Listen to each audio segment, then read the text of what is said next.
ఇక ఈరోజు వార్తల విషయానికి వస్తే కనుక ఫోన్ ట్యాపింగ్ విషయంలో ప్రభాకర్ రావు గారు నిన్న రాత్రి హైదరాబాద్ చేరుకోవడం జరిగింది.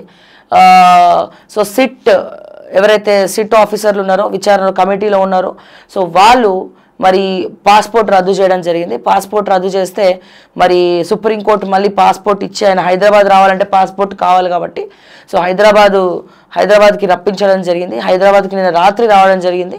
సో ఆయనని కస్టమ్స్ ఆఫీసర్స్, ఎవరైతే ఎయిర్పోర్ట్లో కస్టమ్ ఆఫీసర్స్ ఉంటారో కస్టమ్ ఆఫీసర్స్ గౌరవంగా రిసీవ్ చేసుకోవడం జరిగింది. కరెక్టే కదా, కొంచెం తప్పు చేసిన వాళ్ళందరినీ కూడా గౌరవంగానే రిసీవ్ చేసుకోవాలి. సో గౌరవంగా రిసీవ్ చేసుకోవడం జరిగింది. ఈరోజు జూబ్లీ హిల్స్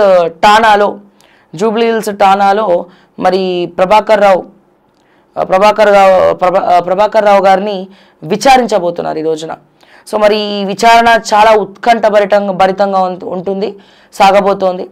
ఒక రకంగా చెప్పాలంటే మన 4th ఎస్టేట్కి ఇక ప్రజా సమస్యలు ఇవన్నీ పక్కన పెట్టేసి ఇక ఫోన్ ట్యాపింగ్ దీంట్లో కేసీఆర్ అరెస్ట్ అవుతాడా, కేటీఆర్ అరెస్ట్ అవుతాడా, హరీష్ అరెస్ట్ అవుతాడా, జోగులపల్లి సంతోష్ అరెస్ట్ అవుతాడా, కల్వకుంట్ల కవిత అరెస్ట్ అవుతుందా, అసలు ప్రభాకర్ రావు ఏం చెప్పబోతున్నాడు? సో అఫ్కోర్స్ మా యూట్యూబ్ ఛానల్స్కి కూడా ఇవే ఇప్పుడు మెయిన్ వార్తలు. సో అంటే ఎప్పటి నుంచో ఇది సాగుతూ ఉంది కాబట్టి మరి ప్రభాకర్ రావు గారు ఎవరి పేరు చెప్పబోతున్నారు, ఎవరి పేరు చెప్తారు? కేసీఆర్ చేయమంటేనే నేను చేశానంటాడా, కేటీఆర్ చేయమంటేనే నేను చేశానంటాడా, హరీష్ రావు చేయమంటేనే నేను చేశానంటాడా, లేకపోతే నా కర్తవ్యం అంటాడా? మరి ఏమంటాడో ఉత్కంఠభరితంగా ఉండబోతోంది ఈరోజు. సో మనం కూడా వేచి చూడాల్సిందే. మరి ప్రభాకర్ రావుని కస్టడీలోకి తీసుకునే ప్రయత్నం చేస్తారా విచారణ తర్వాత? ఎందుకంటే ఇప్పటి వరకు ఎవరెవరైతే ఈ కేసులో ఉన్నారో సో వాళ్ళందరూ కూడా ప్రభాకర్ రావు చేయమంటేనే మేము చేశాము అని స్టేట్మెంట్ ఇచ్చారు. మరి ప్రభాకర్ రావు ఎవరు చేయమంటే చేశానని చెప్తాడు? ఒకవేళ చెప్తే వాళ్ళ దగ్గర నుంచి, ఆ కుటుంబ సభ్యుల దగ్గర నుంచి బాగా డబ్బులు పెద్ద ఎత్తున ముట్టుంటాయి కదా, డబ్బులు తీసుకొని కూడా నా పేరు చెప్తావా అన్నదై ఉండొచ్చు, చెప్తూ ఉండొచ్చు, చెప్పకపోతుండొచ్చు.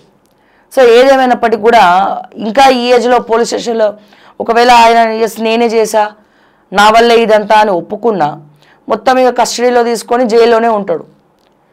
అంటే ఇంకా రిటైర్ అయిన తర్వాత ఈ ఏజ్లో ఆయనకి జైలు జీవితం ఉంటుందో మరి ఏ రకంగా తీసుకుంటారో తెలియదు. సో ఒక పోలీస్ ఆఫీసర్ కాబట్టి మరి ఆయనని గౌరవంగానే ట్రీట్ చేస్తారు అనుకుంటా మళ్ళీ దాంట్లో కూడా.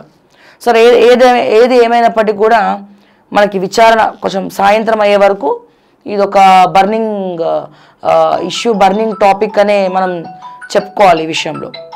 అండ్ అదే రకంగా